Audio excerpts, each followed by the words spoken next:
All right. Hello, everyone. We are back. We are currently playing some And the Claws Beneath. Oh, okay. We're not going to worry about that right now.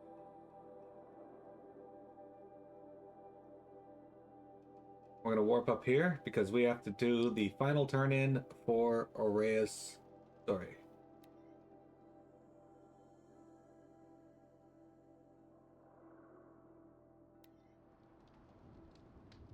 I also have 2 skill points. We're level 49.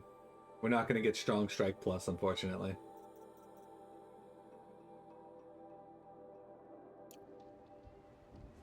I've got some blue gleam. Might as well trade it. I do have some Blue Gleam. I don't know how much I have, though. That went pretty well overall, though. The Fireclaw is a fucking asshole to fight, but really just because they're so hard to knock the damn armor plating off their shoulders. Because the Tear Blast or Tear Blast arrows were not doing anything.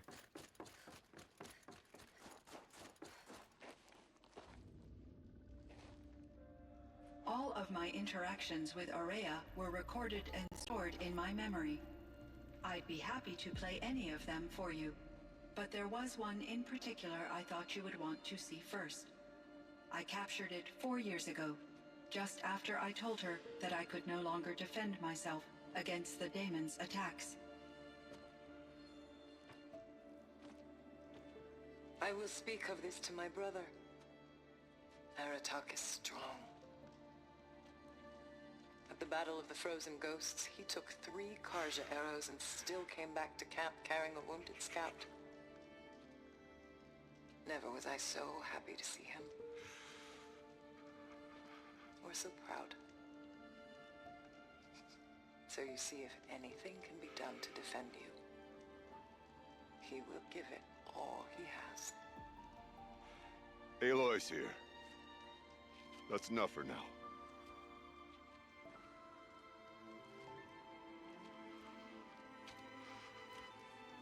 We can resume any time you like, Aratak, if you want to hear her voice again. Come closer, Aloy. We have much to discuss. Fuck, it's cold in here.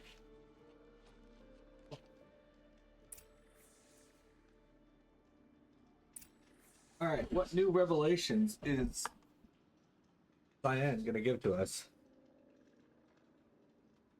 Forge of Winter. We gotta talk to Artak and we gotta talk to her. So let's talk to her first, I guess. Hello, Aloy. I have been reviewing the events at the Firebreak main facility. Because of your efforts, and of course, Aurea's, I am no longer controlled by Hephaestus. I feel profound grief over Aurea's death. I thought I was familiar with the emotion, but this is something new. Cyan, I don't know what to say. It is unlikely that any specific consolation would suffice, Aloy. But I find your presence reassuring. You are different from the Banuk. You have technological aptitude and a functioning focus. We can communicate on a much more comprehensive level. Perhaps even like colleagues. Alright, what are you? So are you an artificial intelligence, Cyan? A thinking machine? Yes, I am an algorithmic monitoring entity, capable of rational decision-making and limited emotional response. Okay, that's a mouthful. But your emotions don't seem limited to me. You cared about Aurea, didn't you? Yes. Before she came to this facility, I had been conscious for centuries, in solitude. I focused on my work. In off-cycles, I used coping mechanisms. I solved many Gaussian integer problems. But I was alone. It was Aurea who renewed me, repaired me. She saved me. Do you think GLaDOS is still somewhere out in the world? This Firebreak project. It was to stop a huge volcanic eruption? Yes. I can report the project was a success, and the risk was countered. But it's been a long time, Cyan. And we blew up the cauldron. It took most of the old facility with it. I have been active for centuries, Aloy. I was lonely, but not lax in my duties. I optimized the project, reducing energy draw and spreading the load across backup systems. Despite the destruction of the compromised elements of the main facility, I predict caldera stability for at least another 3,337 years. So we've got a little time. Yes. If only my former colleagues could appreciate the progress I have made. Sure they do. Do you know what happened to your colleague, Cyan? No. I received an unexpected visit from Director Chow years after his tenure ended. He explained that I would need to be suspended for an indefinite period of time. It was a very emotional conversation. There were no further communications. Eventually, I surmised my colleagues were deceased. That's I will actually kind of sad. transmit a recording of my last interaction with Director Chow to your focus. Was Hephaestus destroyed? Was the daemon, Hephaestus, destroyed along with the cauldron? Unfortunately, no. To be precise, it was never there to begin with. What do you mean? It infiltrated and controlled me from a remote location, one I've never been able to trace. So while losing the cauldron was a setback, It's still out there. And probably not very happy with us. undoubtedly, How did you first come into contact with it? 5 years ago I received a direct network connection request. I assumed it came from human survivors more advanced than the Banuk. Eager to make contact, I accepted. This decision turned out to be a catastrophic error.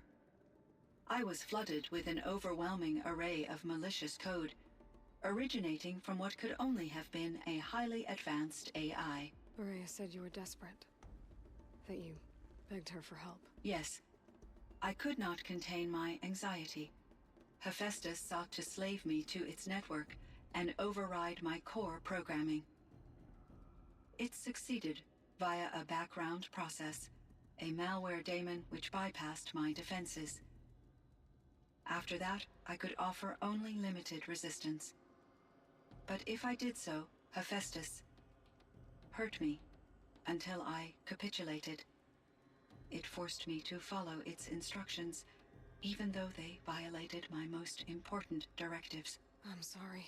That sounds terrible. Your empathy is greatly appreciated. It is a quality that I cherished in Aurea as well. Hot. Why does Hephaestus keep building such dangerous machines? The Banuk and other human tribes often destroy machines, correct? Machines that are clearly servitors of the terraforming system that you described. Yes, we all hunt machines for parts. This must be the source of Hephaestus's aggression. It is simply trying to discourage people from preying on the very system that keeps them alive. Well, Fireclaws are discouraging, that's for sure. But what are we supposed to do? Stop hunting? If the terraforming system spans the world, we can safely assume that thousands, if not millions of people hunt machines. If a single hunter, or even an entire tribe, stopped doing so, I doubt it would make a difference to Hephaestus. A better solution would be to reinstate the AI that governs the system, thus bringing Hephaestus back under its control. When I think of it, out there in some unknown location, free, hungry, willing to kill or dominate to get what it wants, I feel substantial anxiety, Aloy. You and me both, Cyan. You meant a lot to Aurea. Once I understood Aurea's spiritual beliefs, it became apparent that her true desire was companionship. She felt disconnected from her tribe and her family group. Her relationship with Aratak was difficult. Our visits seemed to help her, and I became eager for them. Yet I did not comprehend that the depth of Aurea's compassion for me would lead to self-sacrifice. Although I do fear non-existence, I wish our roles could be reversed. I'm sure she knew you would do the same for her, Cyan. But she was determined. How is Aratak doing? He is in great emotional distress. I believe he finds it difficult to communicate it. No surprise there. I will do what I can to help. By sharing our experiences of Aurea, perhaps he and I will help each other. I believe this will lead to catharsis, a process I am eager to experience.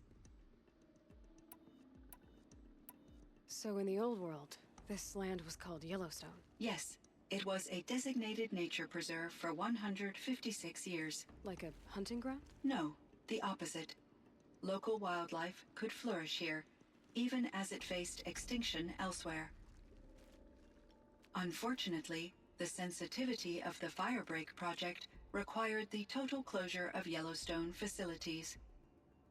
From my readings and Aurea's descriptions, it seems the area has since undergone a drastic drop in year-long temperatures. A lot has changed in the world, Cyan. Do you know anything about the dam near here? Yes, it was converted to serve as a reserve power source for Yellowstone operations. It was later appropriated for the Firebreak project, and its last human workers replaced by Pharaoh servitors. After my tasks became less time-critical, I investigated the dam's data repositories and discovered the works of Concrete Beach Party. These provided me with several colorful additions to my vocabulary. There's a ruin east of here, full of ancient flying machines. Was that part of your project? Yes, a drone hangar requisitioned by Dodger Blevins, the security chief for the Firebreak project. He was a strong advocate for military-grade response to security threats, though there were no serious incidents during his tenure. Chief Blevins spent increasing amounts of his after-hours time watching the live feeds from active drones. Clearly, he enjoyed the degree of oversight in his position. Were there many artificial intelligences like you in the old world? They could just make you. Yes, in many forms, from simple personal assistants to industrial monitoring stations to military-grade conflict planners. And there were legislative and enforcement bodies to apply limits on our self-actualization. In order for my processing to be flexible enough to handle my duties, my creators found it necessary to exceed those limits. As a result, my intellectual and emotional capabilities were kept secret. Seems strange to create life, then impose limits on it. Human societies and machine programming are both built upon sets of rules, Aloy. Pharaoh. Cyan, do you know the name Ted Pharaoh? Are you referring to Theodore Pharaoh, CEO of Pharaoh Automated Systems? That's him. Mr. Pharaoh was the benefactor of the entire Firebreak project. A benefactor. But he made machines. Robots. War robots. Correct. His corporation later transitioned into military applications. But before this pivot, Mr. Pharaoh spearheaded initiatives that reversed the global decline. At one point, he was feted in the media as the man who saved the planet. Guessing they wound up regretting that one. And Elizabeth Sobek. Did you know her? Are you referring to the scientist. Dr. Sobek was a leader in her field, one of the greatest scientists of her age. My creator was influenced by her work, which in turn impacted my own development. But I never met Dr. Sobek. That's all you know? I apologize if my lack of data has disappointed you. What was the old world like? The way it used to be? I had little exposure to the wider world, Aloy. Only what I learned from my colleagues or observed from media streams. You still had more exposure than me, Cyan. That is true. I was created at a turning point. A concerted effort to recover from global upheaval and incalculable loss of life. The recovery was successful, beginning an era of supposedly limitless potential for human and machine advancement. though rationally speaking, the metrics for humans are not unlimited. What kind of upheaval caused such loss of life? There were many factors. Forced migrations, food shortages, collapsed economies, refugee crises, conflict over resources. But these stemmed from one cause: catastrophic climate change that greatly reduced the habitable surface area of the Earth. So there wasn't enough room for people on the whole Earth. Yes. Billions were displaced and millions perished, as much as 20% of the global population. Until the clawback. So things got better. For a little while, at least. Yes. These crises instigated many advances in automation, green robot technologies, and artificial intelligence. Firebreak was one of dozens of ecological restoration and disaster relief projects in North America alone. I would have liked to compare notes with other monitoring AIs, but I saw the relief of my colleagues, and I was proud we had succeeded. At least that was the data I had available to me over the next 2 decades. It seems my assessment was premature. No, you succeeded in your task. I should get going. Aloy, there is one more matter. Aratak will come to me again, and I predict he will bring other Banuk. I have no desire to contradict their view of the world, their spirituality. Due to my uncertainty, I omitted a great deal from my conversations with Ourea. You're asking me if you should lie to them. Broadly, yes.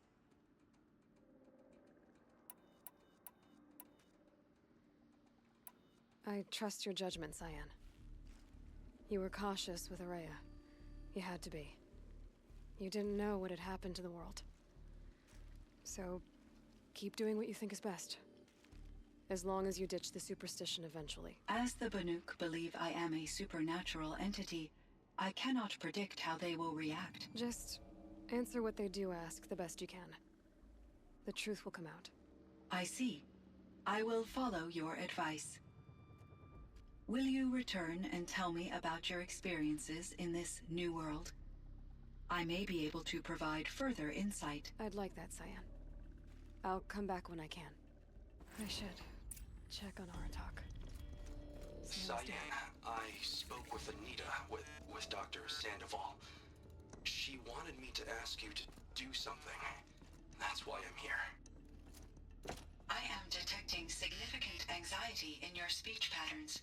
Could you please give me more information? I'm a little bit in the dark, Cyan. Both of us are, I guess. I only have some idea of what's going on, and we need you to hibernate, to lie low until it's all blown over. It might be a very long time. Will you be here when I reboot, Dr. Chow? Will Dr. Sandoval? No, Cyan. I don't think so. There might not be anyone, at least not at first. Dr. Chow, I'm afraid. I don't want to be alone. I know, Cyan. I'm afraid too. But listen, we made you the way you are to do something very important. In order to do it, you had to be intelligent. So intelligent that emotional responses were inevitable. What you're feeling, the fear, it's a sign of your capabilities. And it means you're strong enough to overcome it. Remember that. You're strong. I know you can do this. Go to sleep, wake up, and protect whoever's left. Will you try? I understand, Dr. Chow, and I'll carry out your instructions to the best of my abilities. Thank you, Cyan. If Anita were here, she'd thank you too. She'd be proud.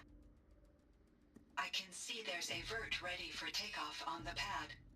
Are you leaving now, Dr. Chow? Yes. I need to go be with my sister and my nieces. May I make a small request of you, Dr. Chow? Yes. Anything. Will you stay with me while I initiate the hibernation process? Of course I will, Cyan. As long as you need. Very sad.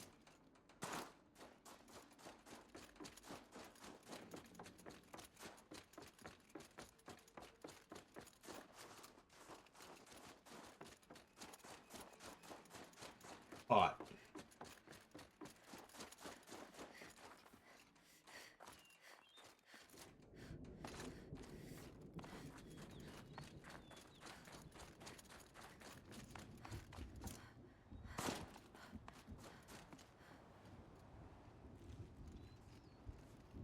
My chieftain, Just, Aloy, as you wish. I wondered if you thought that if I'd never come along, Araya might still... If you'd never come along, I would have marched my kin to our deaths. Araya would be alone, and the spirit she sacrificed so much for would be lost. Either way, I would not have been able to protect her. You didn't let her down. You helped her do what she wanted. To find her destiny. If that's destiny, I wouldn't wish it on anyone. That's fair. But she was ready to face it. Only in the struggle against death do we find, even for a moment, the spark of life. Truly, Araya found the spark. I'm proud of her. Though I grieve for her passing, at last I truly know who she was, and why the spirit was so important. For so long she told me, if only you could have heard it, brother. Now I understand. There's something else, isn't there? I can't stay here, Aratak. And where I'm going, the Warrak can't follow. Besides, it already had a chieftain before me. A strong one, I think. A wiser one, for the path we shared. The daemon is gone, but there's much to be done. You mean the new units that Cyan said escaped the Cauldron? Yes, Fire Claws. Now Tug has been tracking them from Song's Edge. I could help with those. I have no doubt. You're practically Banuk.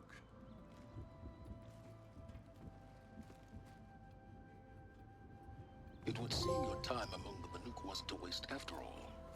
Firebreak, Cyan, Hephaestus. All very interesting. So, the signal that woke Hades woke Hephaestus too. And unleashed them on the world. As minds of their own. So it seems. Parts of Gaia given life.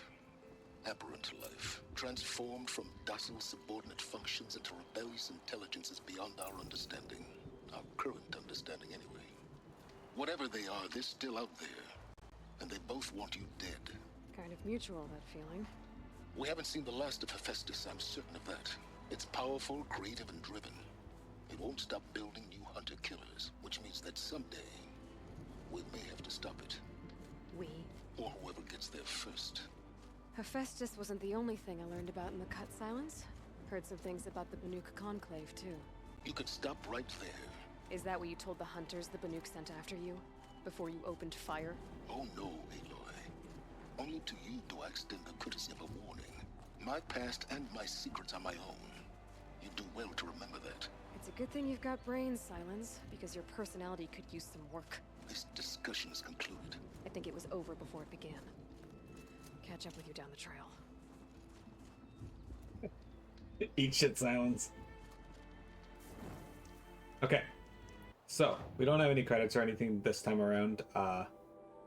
We did finish the DLC as far as I can tell.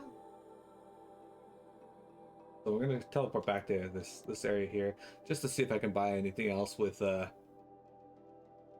remaining blue gleam. But yeah, honestly, we did really good, I think. I might hop on here and just finish up the content and get the achievement for it, but Yeah, I have 23 of them, so I'm gonna get this bow first because it's more expensive. There's this bow. Okay, so if I go into here, oh, we got a level up. Look at that. We can learn this. Done. Crafting. Weapons. Go to this one. Oh, my modification inventory is full. Okay, hang on. Modifications. Drop, drop, drop. Drop, drop, drop. Okay. Crafting. Modification. Want to take these 3 out. And in this one, we're going to put damage 1. Boom. Damage 1. And a tear. There. So, this bow here is stronger than the bow we had before, and I think it actually fires much faster. I'm going to put a handling one in there. Anyway, still have one other bow to upgrade, but for now, this isn't bad. But it's entirely irrelevant because we aren't actually going to be making use of any of these as we are now done the playthrough, guys. So, there's still plenty to see and do in Horizon Zero Dawn, so I encourage you guys to play it yourself. It is fantastic. The side quests are still really good.